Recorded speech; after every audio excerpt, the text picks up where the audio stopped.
Morning business breakfast షోకి స్వాగతం. Asian markets లేదా వరల్డ్ మార్కెట్స్ ప్రస్తుతం నష్టాల్లో ట్రేడ్ అవుతున్నాయి. ఈ గురువారం ఉదయం అమెరికన్ మార్కెట్స్ లాస్ట్ నైట్ నష్టాలతో క్లోజ్ అయ్యాయి. సో ఈ నేపథ్యంలో నిక్కీ కావచ్చు, షాంఘై, హ్యాంగ్సెంగ్ ఇలా అన్ని మేజర్ ఇండిసెస్ కూడా నష్టాల్లో ట్రేడ్ అవుతున్నాయి. And last night US markets నష్టాలతో ముగిశాయి. ఒక important development, Infosys Technologies Vishal Sikka ఈయన ఎండి అండ్ సిఇఓగా నియమించినట్లుగా వార్తలు వస్తున్నాయి. విశాల్ సిఖా సో కొంత అపరిచిత నేమ్, మేబీ మరికొన్ని డీటెయిల్స్ కూడా అందుబాటులోకి వచ్చే అవకాశం కనిపిస్తుంది ఇమీడియట్ గా. అండ్ ఇన్ఫోసిస్ టెక్నాలజీస్ ఎప్పటి నుంచో ఒక అధినేత కోసం వెయిట్ చేస్తున్నాయి. కంపెనీని సమర్థ నాయకత్వం వహించి కంపెనీని సరైన దిశగా పయనింపజేసే వ్యక్తి కోసం వెయిట్ చేస్తున్నారు. So Vishal Sikka MD and సిఇఓగా ఇన్ఫోసిస్ అపాయింట్ చేసినట్లుగా వార్తలు వస్తున్నాయి. ఆయన ఆగస్టు 1 నుంచి సిఇఓ ఎండిగా బాధ్యతలు స్వీకరిస్తారు. And this is the breaking news. Infosys Technologies CEO and ఎండిగా విశాల్ సిఖా నియమితులయ్యారు. అండ్ నిన్న కూడా మనం Infosys Technologies stock price almost 4% లాభంతో క్లోజ్ కావడం చూసాం. అండ్ ఇక్కడ ఇవాళ కూడా దీనికి పాజిటివ్ గా రెస్పాండ్ అయ్యే అవకాశం కనిపిస్తోంది. అలాగే ఇన్ఫోసిస్ సంబంధించి మరొక మేజర్ న్యూస్ కూడా ఉంది. 14th రోజున కంపెనీ బైబ్యాక్ అనౌన్స్ చేస్తున్న వార్తలు కూడా వచ్చాయి. అది ఎంతవరకు వాస్తవ రూపం దాల్స్తుంది అనేది వెయిట్ చూడాల్సిన అంశం. But major development, breaking news, Vishal Sikka CEO MD of Infosys Technologies, India's top 2 software major Infosys Technologies కి ఇప్పుడు అధినేత దొరికాడు. మొత్తం మీద చాలా రోజుల వ్యవధి తర్వాత సుమారుగా 12 మంది టాప్ ఎగ్జిక్యూటివ్స్ కంపెనీ నుంచి వెళ్లిపోయిన తర్వాత ఇన్ఫోసిస్ టెక్నాలజీస్ తన సిఇఓ ఎండిని నియమించుకుంది. ఇది మేబీ రాబోయే రోజుల్లో కంపెనీ మరింత భవిష్యత్ ఉజ్వలంగా ఉంటుందని ఆశిద్దాం. ఎందుకంటే Infosys is the bellwether stock for so far as capital markets are concern. And at the same time Infosys also huge employment provide చేస్తున్న కంపెనీ. సో ప్రపంచ ఆర్థిక వృద్ధి రేటు 2.8% తగ్గుతుంది. ఇంతకుముందు అంచనా వేసిన, అంటే 2014లో ఇంతకుముందు అంచనా వేసిన 3.2% నుంచి అన్న అంచనాలతో, వరల్డ్ బ్యాంక్ ఇచ్చిన అంచనాతో మార్కెట్స్ లో నష్టాలు గమనిస్తున్నాం. వరల్డ్ ఇండిసెస్ అన్ని నిన్న నష్టాలతో ముగిశాయి. ఈ ఉదయం కూడా నష్టాలతో ట్రేడ్ అవుతున్నాయి. అయితే ఒక బ్రెజిలియన్ ఇండెక్స్ మాత్రమే, స్టాక్ మార్కెట్ ఇండెక్స్ లాభాలతో ముగిసింది నిన్న. ఎందుకంటే ఫుట్బాల్ సీజన్ ప్రారంభమవుతోంది. ఫుట్బాల్ వరల్డ్ కప్ ఇవాటి నుంచి ప్రారంభమవుతోంది. Brazil is the host country. Football mania, అసలు బ్రెజిల్ అంటేనే ఫుట్బాల్, బ్రెజిల్ అంటేనే ఫుట్బాల్ అంటేనే బ్రెజిల్ అన్నట్లుగా ఉంటుంది. ఫుట్బాల్ పిచ్చి చాలా ఎక్కువ బ్రెజిల్లో. And samba of course next big thing in Brazil ఏంటంటే సాంబా డాన్స్. అలాగే of course Brazil is known for its beer.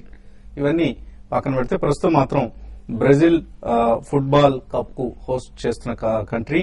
And మొట్టమొదటి మ్యాచ్ కూడా బ్రెజిల్ క్రొయేషియా మధ్య జరగబోతున్నాయి. ఇవాళ అర్ధరాత్రి 1:30కు. చాలా ఇన్కన్వీనియంట్ టైం, కానీ don't miss out the first match. ఎందుకంటే ఫుట్బాల్ ప్రియులందరూ కూడా, ఇక ఈ కొన్ని కోట్లాది మంది ఫుట్బాల్ ప్రియులు నెక్స్ట్ 1 month కూడా ఇదే పిచ్ లో మునిగి తేలుతూ ఉంటారు. బ్రెజిల్ కు 30% ఛాన్స్ ఉన్నాయంటూ అంచనాలు వేస్తున్నారు. అలాగే అర్జెంటీనాకు 15%. లాస్ట్ వరల్డ్ కప్ గెలిచిన స్పెయిన్ కు మాత్రం చాలా తక్కువ హోప్స్ ఉన్నాయి. ఈసారి వరల్డ్ కప్ ను దక్కించుకునే హోప్స్. బెట్టింగ్ పరిస్థితి గమనిస్తే బ్రెజిల్ 3-1, అంటే తక్కువ డబ్బులు వస్తాయి. రూపాయి కాస్తే ఓన్లీ ₹3 వస్తాయి బ్రెజిల్ విన్ అయితే. ఇదే అర్జెంటీనాకి అయితే 4-1. అలాగే Germany 5-1. And defending champion Spain 16-1, అంటే రూపాయి కాస్తే ₹16 వస్తాయి ఒకవేళ స్పెయిన్ కనుక గెలిస్తే. సో హాట్ ఫేవరెట్ బ్రెజిల్ ఈసారి, హోస్ట్ కంట్రీ కూడా కాబట్టి. ఇక నుంచి లైనల్ మెస్సీ, వేన్ రూనీ ఇటువంటి పేర్లని మనం తరచుగా వింటూ ఉంటాం మన కార్యక్రమంలో కూడా. ఫుట్బాల్ కి సంబంధించిన అప్డేట్స్ కొద్దిగా అప్పుడప్పుడు మసాలా కోసం తెలుసుకుందాం. అండ్ ఈసారి ప్రైజ్ మనీ కూడా $35 million పెంచారు. లాస్ట్ టైం స్పెయిన్ గెలుచుకున్న $30 million కంటే. Inflation of course. And markets విషయానికి వస్తే ప్రాఫిట్ బుకింగ్ కొనసాగుతోంది. ట్రేడింగ్ ప్రస్తుతం ప్రాఫిట్ బుకింగే మాత్రంగా కొనసాగుతుంది. అండ్ సిక్లికల్స్ లో ర్యాలీకి ఇన్ఫ్రాస్ట్రక్చర్ కావచ్చు, పిఎస్యూ బ్యాంక్స్ కావచ్చు, ఇటువంటి క్యాపిటల్ గూడ్స్ కావచ్చు, వీటిలో ర్యాలీకి తాత్కాలికంగా బ్రేక్ పడింది. డాలర్ పుంజుకోవడం, అలాగే రూపాయి బలహీనపడటం, ఈ అంశాల కారణంగా ఐటీ, ఫార్మా లాంటి ఎక్స్పోర్ట్ ఓరియంటెడ్ కంపెనీస్ మాత్రం డిమాండ్ పునః ప్రారంభమైంది. సో ఐటీ, ఫార్మా స్టాక్స్ మరికొద్ది రోజులు లైమ్ లైట్ లో ఉండే అవకాశాలు కనిపిస్తున్నాయి. ఇవాళ కూడా ఇన్ఫోసిస్ కు కొత్త సీఈఓ వచ్చారన్న వార్త బహుశా ఆ స్టాక్ తో పాటు మిగతా స్టాక్స్ మీద కూడా పాజిటివ్ ఇంపాక్ట్ చూపించబోతుంది. ఒక సెంటిమెంట్ ఇంప్రూవ్ అవుతుంది కాబట్టి IT stocks will be in limelight today. And FI action ఈ మధ్య కాస్త తెగమక పెడుతోంది. నిన్న కూడా 313 crores వర్త్ స్టాక్స్ ను ఎఫ్ఐఎస్ అమ్మారు. లాస్ట్ 8 సెషన్స్ లో 5,000 crores వర్త్ స్టాక్స్ ను కొన్న ఎఫ్ఐఎస్ నిన్న 8 సెషన్స్ తర్వాత నెట్ సెలర్స్ గా ఉన్నారు. 313 crores వర్త్ స్టాక్స్ అమ్మారు. So wait and watch mood లో ఉన్నారు. ఎఫ్ఐ ఫ్లోస్ సన్నగిలే. నిన్న నరేంద్ర మోడీ స్పీచ్ కూడా గమనించాం మనం. చాలా ఇన్స్పిరేషనల్ స్పీచ్. చాలా కాలం తర్వాత ఒక ప్రధానమంత్రి నోట అటువంటి స్పీచ్ మనం విన్నాం. కాకపోతే ఈ స్పీచ్ మొత్తం కూడా యాక్షన్ లోకి ఎప్పుడు వస్తుంది అన్న అంశం కోసం ఎఫ్ఐఎస్ వెయిట్ చేస్తున్నారు. Maybe budget is the first event where FIs are waiting for some action to happen. So చాలా ఆశలు పెట్టుకున్నారు. ఒక ప్రీ బడ్జెట్ ర్యాలీ వచ్చే ముందు ఇప్పుడు మనం చూస్తున్న కరెక్షన్ చూస్తున్నాం. సో ఈ కరెక్షన్ మేబీ మరికొద్ది రోజులు కూడా కొనసాగే అవకాశం కనిపిస్తుంది. లాభాల స్వీకరణ ఎప్పటికప్పుడు ప్రాఫిట్ బుక్ చేసుకున్నట్టు మనం ఈ కార్యక్రమంలో కూడా పదే చెప్తున్నాం. కనీసం కొంత భాగమైన ప్రాఫిట్స్ బుక్ చేసుకుంటూ ఉంటే మనకు ఆ లాభాలు కనిపిస్తాయి. Otherwise profits are always on the paper.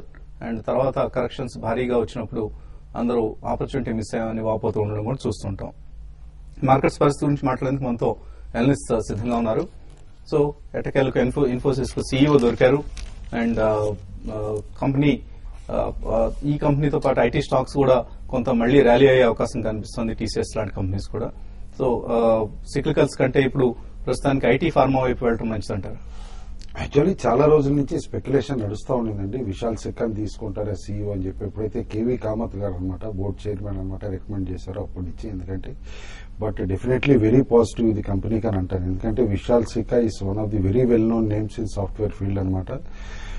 మరొక వార్త కూడా వస్తుంది. రోహన్ మూర్తి ఎవరైతే కాంట్రవర్షియల్ క్యాండిడేట్ ఉన్నారో ఆయన కూడా June 14th నుంచి వెళ్లిపోతున్నారు కంపెనీ నుంచి. లేదంటే యాక్చువల్లీ ప్రొబేషన్ అని ముందే చెప్పారండి రోహన్ది. దాన్ని ఓవర్ ప్లే చేశారనమాట. చాలా మంది ప్రొబేషన్ లో ఉంటే కూడా నారాయణ మూర్తి గారి సన్ అనమాట దాన్ని బోర్డులోకి ఇండక్ట్ చేస్తారేమో ఎట్ సమ్ పాయింట్ అని చెప్పేసి ఎక్కువ స్పెక్యులేషన్ నడిచింది. బట్ విశాల్ సిక్కా అపాయింట్మెంట్ మాత్రం definitely good for the company అంటే. ఎందుకంటే జర్మన్ సాఫ్ట్వేర్ మేజర్ శాప్ లో youngest board member. In fact Sikka garu age is only 47 అనమాట. ఇంత యంగ్ పర్సన్ అనమాట సీఈఓ ఎండీగా తీసుకురావటం అంటే కాస్త డెఫినెట్లీ కంపెనీని తిరిగి రీఇన్వెంట్ చేద్దాం అన్నట్టు అనమాట. డిటర్మిన్ అయ్యి ఉన్నారు బోర్డు అని చెప్పేసి కూడా అనుకోవచ్చు. మార్కెట్ ఎట్లా రియాక్ట్ అవుతుందనే చూడాలి. ఏదైతే స్పెక్యులేషన్ నిన్న కాస్త బైబ్యాక్ ఉండొచ్చు 3800 రూపీస్ లో ఇన్ఫోసిస్ షేర్ దాదాపు $1.5 billion స్పెండ్ చేయొచ్చు కంపెనీ అన్నారు. అది మాత్రం కొంచెం బేస్లెస్ అవ్వచ్చు. యూజువల్లీ ఈజీఎంస్ ఏజీఎంస్ ముందు అనమాట ఇలాంటి స్పెక్యులేషన్ రావడం తర్వాత ఫిజిల్ అవుట్ అవటం చూసాం. హ్యూజ్ క్యాష్ పైల్ పైన ఇన్ఫోసిస్ ఉంది కానీ ఇట్లా స్పెండ్ చేస్తుందా బైబ్యాక్ అని మాత్రం డౌట్ఫుల్ అనమాట. బట్ ఇవాళ అపాయింట్మెంట్ పైనే మార్కెట్ ఇన్ఫోసిస్ పైన రియాక్ట్ అవుతుందని చెప్పేసి అని అనుకుంటున్నాను. నిన్న మార్కెట్స్ కూడా చూసాం 7700 నిఫ్టీ టచ్ అయ్యి అక్కడి నుంచి కరెక్ట్ అవటం చూసాం అనమాట. Both BSE Sensex and NSE Nifty new highs touch చేసినా కూడా సస్టైన్ కాలేదు అక్కడ అనమాట. అక్కడి నుంచి స్ట్రాంగ్ గా కరెక్ట్ అయినాయి. But end of the day కాస్త రీజనబ్లీ సెంటిమెంట్ అనమాట పాజిటివ్ గా క్లోజ్ అయిందని అనుకోవచ్చు. ఎందుకంటే డే లోయెస్ట్ లో కాకుండా కొంచెం ఇంప్రూవ్ అయింది. అయితే లో పాయింట్ ఏదైతే ఉందో 2 సక్సెసివ్ డేస్ అనమాట 7580 క్లోజర్ గా సపోర్ట్ తీసుకోవడం నిఫ్టీ చూసాం. కాబట్టి క్రూషియల్ సపోర్ట్ జోన్ 7580 ఎమర్జ్ అయ్యే పాసిబిలిటీ కనిపిస్తుంది. దాని కింద గనక స్లిప్ అయితే Nifty definitely short term correction trigger అయ్యే పాసిబిలిటీ ఉంది. అండ్ ఓవరాల్ గా సైక్లికల్స్ లో కాస్త ప్రాఫిట్ బుకింగ్ కనిపిస్తుంది. అండ్ ఇన్ఫోసిస్ ఫార్మాలో తిరిగి బయింగ్ ఇంట్రెస్ట్ కనిపిస్తుంది. ఎస్పెషల్లీ అనమాట సిప్లా ఇలాంటి స్టాక్స్ అన్నింటిలో కూడా గుడ్ బయింగ్ ఇంట్రెస్ట్ కనిపించింది అన్న. కాబట్టి ఫార్మాలో ఒక ఫ్రెష్ రీన్యూడ్ బయింగ్ ఇంట్రెస్ట్ ఉంది కాబట్టి కొంచెం ర్యాలీ రావచ్చు అని చెప్పేసి కూడా అనిపిస్తుంది. ఇక్కడ మిడ్ క్యాప్స్ లో కూడా సెలెక్ట్ స్టాక్స్ లో మాత్రం డెఫినెట్లీ నిన్న కూడా యాక్టివిటీ ఉంది. కానీ end of the day small cap index అనమాట దాదాపు 1.5% నెగిటివ్ లో క్లోజ్ అవటం చూసాం. కాబట్టి కొంచెం అక్కడ కాషన్ కూడా మొదలవుతుంది. క్యాట్స్ అండ్ డాగ్స్ మాత్రం అవాయిడ్ చేసి ఫండమెంటల్స్ ఉన్న స్టాక్స్ కే స్టిక్ అవ్వమని చెప్పేసి సజెస్ట్ చేస్తాను. Still by on declines approach continue కావచ్చు బడ్జెట్ వర్క్ అని చెప్పేసి కూడా సజెస్ట్ చేస్తాను. సో ఈ కంట్రీ మీద బెట్ చేస్తున్నారు వరల్డ్ కప్ బ్రెజిల్ అని చెప్పేసి అని అంటున్నాను. హోస్ట్ కంట్రీ చాలా రోజుల తర్వాత హోస్ట్ కంట్రీ గెలిచే పాసిబిలిటీ కనిపిస్తుంది. సో మీరు ఏ కంట్రీని సపోర్ట్ చేస్తున్నారు ఈ ఫుట్బాల్ వరల్డ్ కప్ లో? ఫుట్బాల్ అయితే అర్జెంటీనా కూడా కొంచెం ఛాన్సెస్ ఉన్నాయి. ఈవెన్ బ్రెజిల్ అంటే అక్కడే ఓన్ కంట్రీ కాబట్టి ఒక అడ్వాంటేజ్ ఉంటుంది. But Argentina, Brazil, even Spain కూడా, ఈవెన్ ఇంగ్లాండ్ ఈ 4 కంట్రీస్ మధ్యలో ఉండే అవకాశం ఎక్కువ ఉంది. ఎక్కువైతే ఫస్ట్ ఏంటంటే అర్జెంటీనా, నెక్స్ట్ బ్రెజిల్ అండి నా అంచనా ప్రకారం. సో ఫైనల్స్ కి ఏమైనా వెళ్లే ప్లాన్ చేస్తున్నారు? లేదండి అంత మార్కెట్స్ పరిస్థితి ట్రేడర్స్ ఎటువంటి పొజిషన్స్ తీసుకోవాలి? అంటే ఈ రోజు నిన్ననే మనం కాషన్ చేసామంటే ఒక ఐటీ కంపెనీస్ తర్వాత ఫార్మా కంపెనీలో 1 or 2 days కోసం లాంగ్ పొజిషన్ తీసుకోమని చెప్పాము. నిన్న మార్కెట్స్ ఒక టైంలో పాజిటివ్ గా ఉండి తర్వాత సెకండ్ హాఫ్ అంతా కూడా సెల్లింగ్ చూసాము. అయితే మార్కెట్ కొంత లో నుంచి రికవర్ అయినా కూడా మిడ్ క్యాప్ లో మాత్రం రికవరీ కాలేదు. మిడ్ క్యాప్ ఇండెక్స్ 1.59% దాకా నష్టపోవడం చూసాము. కాబట్టి మిడ్ క్యాప్ లో ఒక సెల్లింగ్ అనేది ఒక కొంచెం కాషియస్ ట్రెండ్ అని చెప్పొచ్చు. ఇన్ని రోజులు మార్కెట్ లో ఒక అప్ ట్రెండ్ ఒక మధ్యలో కరెక్షన్ వచ్చినా కూడా మిడ్ క్యాప్ ఇండెక్స్ మాత్రం చాలా స్ట్రాంగ్ ఉంది. ఇప్పుడు మాత్రం కొంచెం మార్కెట్ కూడా ఆగడానికి అవకాశం కనపడుతుంది. ఇది ఒక 2-3 రోజులు లేకపోతే 1 week ఈ ట్రెండ్ ఇటువంటి డౌన్ సైడ్ ట్రెండ్ ఉండే అవకాశం, డౌన్ సైడ్ బైస్ ఉండే అవకాశం ఉంది. ఎందుకంటే దానికి కారణం ఓవర్ లాంగ్ బిల్ కావడం, తర్వాత ఎఫ్ఐస్ కూడా కొంత ఈ లెవెల్లో ప్రాఫిట్ బుకింగ్ చేసుకుంటున్నారు. కాబట్టి ట్రేడర్స్ మాత్రం కొంచెం కాషియస్ గా ఉండాలి. మరి ముఖ్యంగా హై బీటా స్టాక్స్ నేను చూసాం. హెచ్డిఎల్ ఎదురుగా ఒక టైంలో 10% దాకా కరెక్ట్ అయ్యి క్లోజింగ్ బేసిస్ లో 8.5% పడింది. ఈ తర్వాత ఐఆర్బీ ఇన్ఫ్రా కానీ ఇటువంటివన్నీ కూడా చాలా హెవీగా పడడం చూసాం. Other stocks even Jain irrigation లాంటి స్టాక్స్ కూడా కరెక్షన్ చూసాం. కాబట్టి నెక్స్ట్ 2-3 రోజుల్లో మార్కెట్ లో కొంచెం కరెక్షన్ వచ్చే అవకాశం ఎక్కువ కనపడుతుంది. కాబట్టి ట్రేడర్స్ మాత్రం హైయర్ లెవెల్లో ప్రాఫిట్ బుకింగ్ ఏమైనా ఆల్రెడీ ప్రాఫిట్స్ ఉంటే ప్రాఫిట్ బుక్ చేసుకోమని చెప్తాను. పొజిషన్స్ మాత్రం ఫ్యూచర్స్ లో మాత్రం కొంచెం వెయిట్ చేసి పొజిషన్ తీసుకోమంటాను. ఒక లాంగ్ పొజిషన్ తీసుకోవాలి అనుకుంటే ఎఫ్ఎంసీజీలో కూడా కొంత ఐటీసీ గానీ తర్వాత హిందుస్థాన్ యూనిలివర్ లో లాంగ్ పొజిషన్ తీసుకోమంటాను ఈ రోజు రేపట్లోకి. తర్వాత ఈవెన్ ఐటీ కంపెనీస్ కూడా ఈ రోజు కొంచెం పెరగడానికి అవకాశం ఉంది. హెచ్సిఎల్ టెక్నాలజీస్ నేను కొంత వీక్ ఉంది, బట్ ఈ రోజు అది రీబౌండ్ కావడానికి అవకాశం ఉంది. దాంట్లో లాంగ్ పొజిషన్ తీసుకోమంటాను. ఈవెన్ సిప్లా కూడా 400 పైన చాలా స్ట్రాంగ్ ట్రేడ్ అవుతుంది.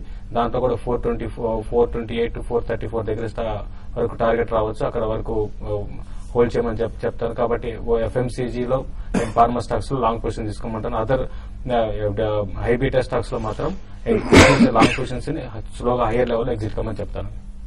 కాలర్స్ లైన్ లో ఉన్నారు. ఫస్ట్ కాలర్ యూఎస్ఏ నుంచి ఫణి. హలో